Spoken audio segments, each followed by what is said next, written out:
Hello. Good morning. How you guys doing today? We good. Friday. 65 degrees in Yes. Connecticut. Mm-hmm. And the weekend is just starting. Mm-hmm. And so I would say we're going to have a good time today too. I keep encouraging myself no matter what. I always say today going to be better than it was yesterday. Yes, it is.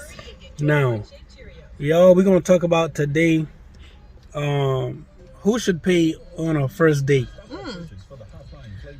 Who do you think should pay on a first date? The man. I'm saying we married, but you saying a guy should always pay for a woman on the first date. Always? Always though? Always. Huh? I mean, he invited her, right? How many women actually invite men on first dates? Some, a few. There's a few. And I still don't think she expects her to pay for it. I would say nowadays, if I asked you to go out on a date, if we was dating, right? Of course, being a man I am, I'm gonna pay. Right. Still to this day, I still pay. Not to say that Trina don't pay. Right. That's not the point. It's just being a man. I was taught that you're supposed to take care of everything and the woman take care of the home. Right. Especially growing up in the South, but it's totally different in a lot of different cultures, and especially in this part of America. Yeah. Everybody is independent nowadays. Women in their own careers, and they feel offended if they don't at least split the bill, I guess. Right. What do you think? What do you think is a good first date? A good first date, I would say, it doesn't have to be nothing. No Netflix and chill. Hopefully not. Not on the first date. But I would say though, if you're asking my opinion, what would be a good first date? I would say a walk around the park.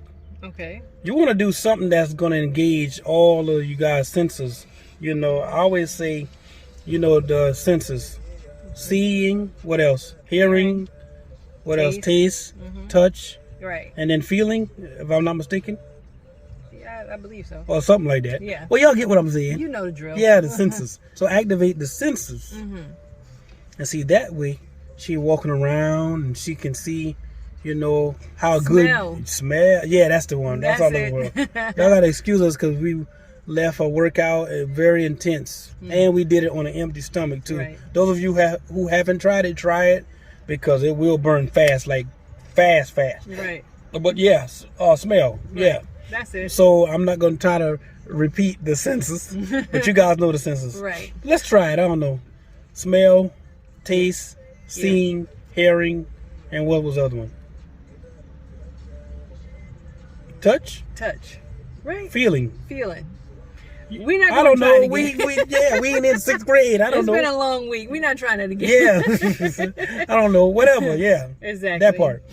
But my point is, she get to see how good you look and how you smell, how you walk, and how you touch her hand. But a good first date, I say, always should be not a restaurant. It should be someplace that will engage all the senses. So activity. Right. And if you want to do food, you can make like little sandwiches or something like that, or you can do Uber Eats or something, or Grubhub or something like that, and make it look like you cooked it and just wrap it up and bring it to the park. There we go. I mean, but you also need to know kind of what they like. Right, what they like to eat, certain things.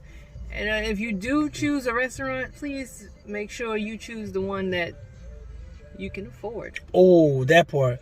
Also, you need to figure out the person that you're interested in going on a date. Right. If they have any allergies. Yeah. Because I forgot what movie it was. It was an older movie where the guy went out. Will Smith.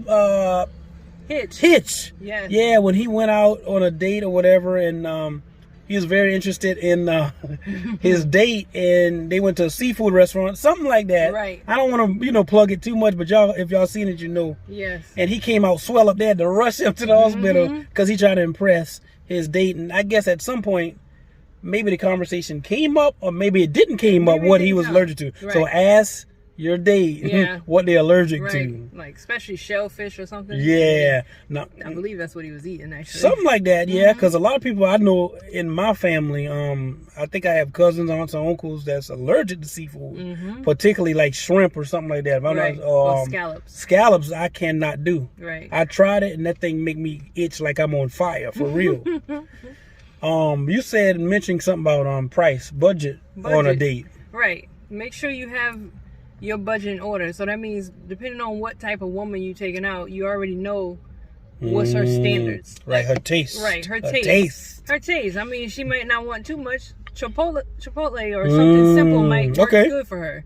Or first meet up if you go into the park, just stop and grab some coffee or do something simple if that's the type of woman she is. Had to been coffee, dude. Yep. Coffee. Tea. I wish I can show y'all where we at. You know what? I don't know. Where's the sign? Right here. Dunkin' Donuts. Look at this. Oh my goodness.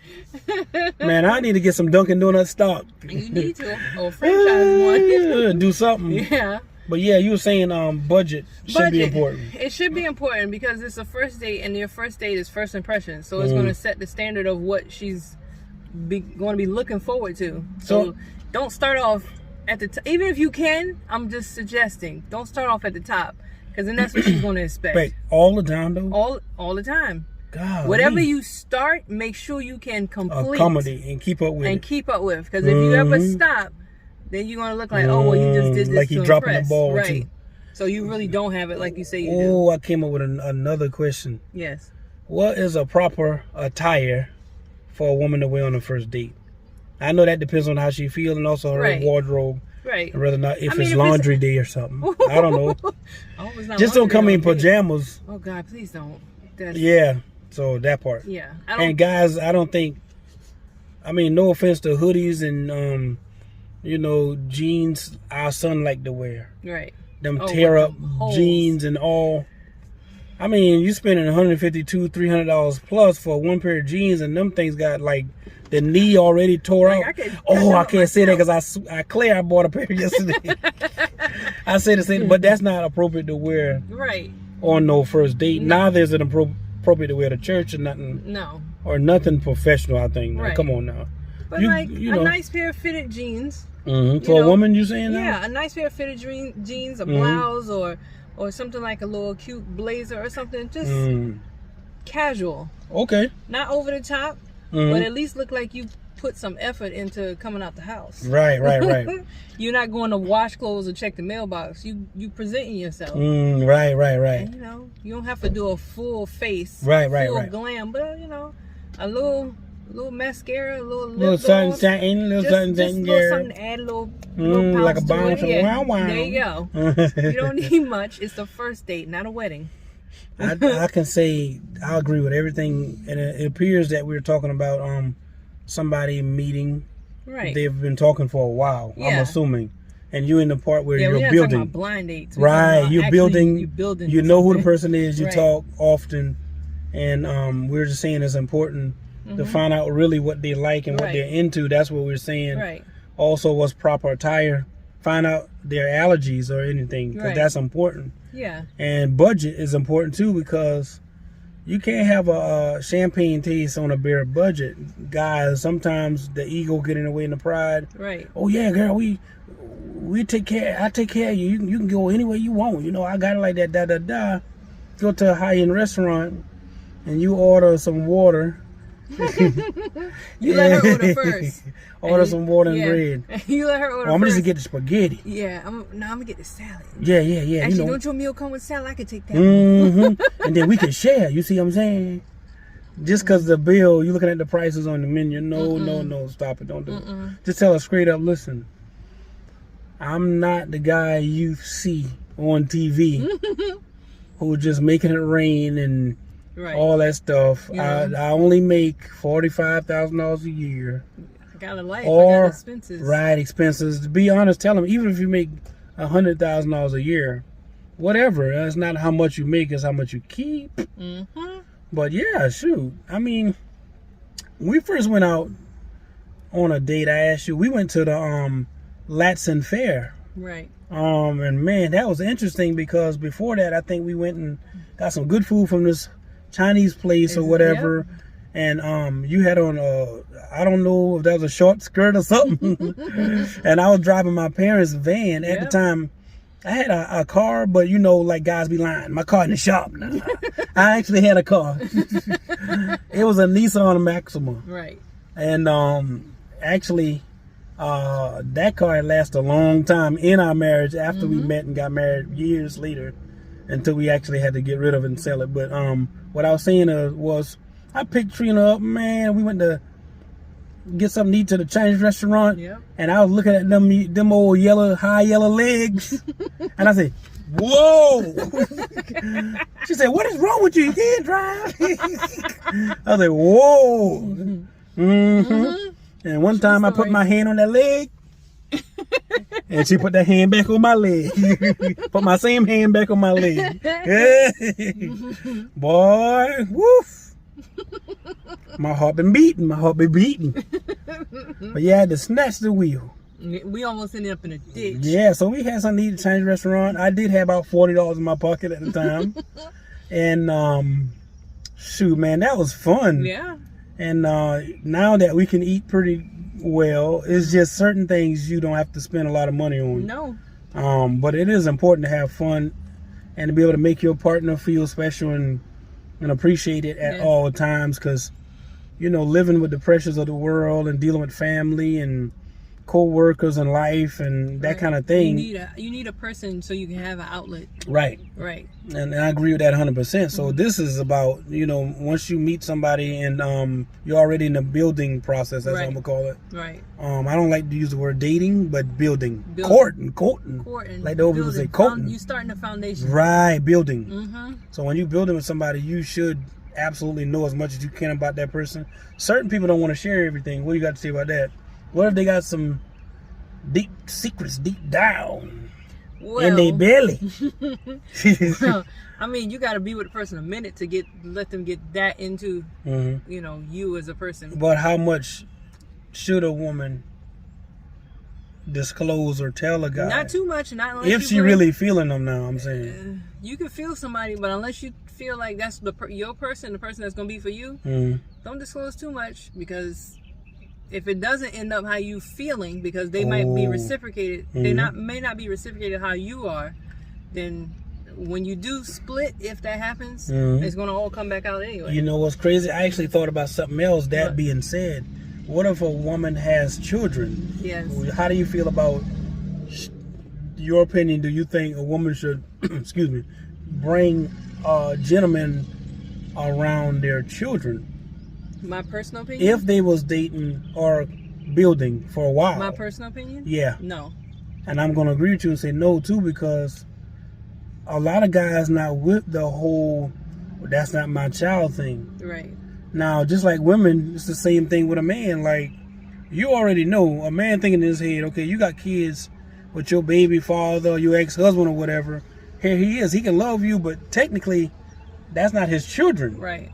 Now, I'm going to ruffle some feathers and say that could never be somebody who think like me, because I like the original of everything. Right. There's nothing wrong with that. Not to say people are bad and no, they can choose as an adult to make your own decision, but as a woman, you say that's not a good idea. It's not a good idea, but in our situation, that's not something we ever had to deal with. Experience of right. ourselves. So I don't want to dwell on it too much, because I don't want to speak on somebody else's life. Right. You understand what I'm saying? Right. So everybody has their own formal way of doing things. Some people it works for. It just works. Some people it don't. What makes me nervous is if it don't work out. Right. It's the child again. And then the child or the children gonna be like, well, what happened to, you know, Mike? What happened to Mike? Right. Oh, well, you know, he moved or he whatever. And they've already established a bond. Right. That ought to hurt. Right. Yeah. It's difficult. That's true. But same thing from the perspective of a man getting attached to a woman's kids. Right. Too. I mean, some of them actually do love. They do. You know, another man's kids. I know that sounds bad. Right. But I'm just saying, I can't think of no other way to say it. Right. Same thing with women getting attached to another guy's kids who they're dating or in a relationship with. That's family. Yeah, you in a relationship with this person maybe 6 months, a year, 2 years. You build a bond with that individual and their family. Their family has become part of you. You become part of them. That's a big disappointment if it's not to work out. Right. And that's a lot for a child mindset to just take in. So if I was a woman in a situation, then I would be. It's best not to bring them. Yeah. It would have to be something serious in order for that to take place. Right. Because it's just not worth it. And definitely they shouldn't sleep in your house. No. That's not your husband. No. You see what I'm saying? No. And speaking of, on a side note, sleeping in somebody else's house. I'm married women now. No longer. Everybody's no longer with kids or anything. We talking about a married couple. Ain't nobody else. I'm sorry. Ain't nobody else sleeping in your house. It's only one queen and one king. Other than that, I'm sorry. I'll assist you, help you out, do whatever. But you ain't coming up sleeping in my house. Man, what? Man, that's normal nowadays. You can be married and the cousin, the best friend, the brother, whatever. And you see if they sleep over, they stay over for a day or two, innit? A day. Well, you come downstairs, the husband sleep. Another man come down with his drawers on. Yeah, okay. Drinking your milk. Okay. Opening my refrigerator. I don't know. My refrigerator? Ooh. No, sir. Oh. No, sir. What about Becky? Yeah, okay. Coming downstairs or coming around the corner. Becky be around the corner. You in the kitchen. The Holiday Inn. She won't be in my house. Your man's in there fixing some coffee or pouring some orange juice or whatever, wiping his face. And she fixing them eggs. Becky got on some what do you call them kind of shorts? The Daisy Dukes. got on the boy shorts. The ones that go way up. Praise the Lord. You're right. Woo! She be at the Holiday Inn. She won't be at my house. I'll tell you that right now. So y'all, we gonna put a little wrap to this. We'll be back on later, y'all. We love y'all. Talk to y'all soon. See you later.